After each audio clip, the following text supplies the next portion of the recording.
It's like, well, that's cool, right? Like, it's cool that people can build stuff. It's cool that if you have an idea, you can prototype it, you can build it out.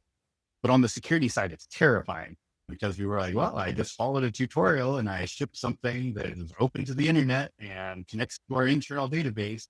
It's a scary moment in time, I think, for security because it's very hard to secure. It's very challenging.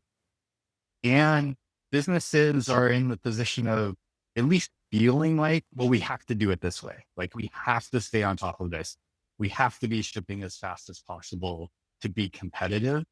And that's just a tough position to be in as an internal security team.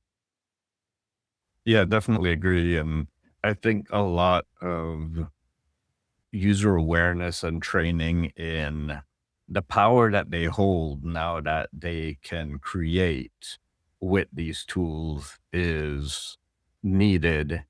But then organizations also need to create those technical guardrails just in case the user messes up. These technical guardrails will be like our final stop, kind of not like a firewall, but like a barrier. And I feel like organizations are not prepared for that. They haven't assessed their inventory. They haven't assessed where all their data is. They haven't mapped and labeled their data properly.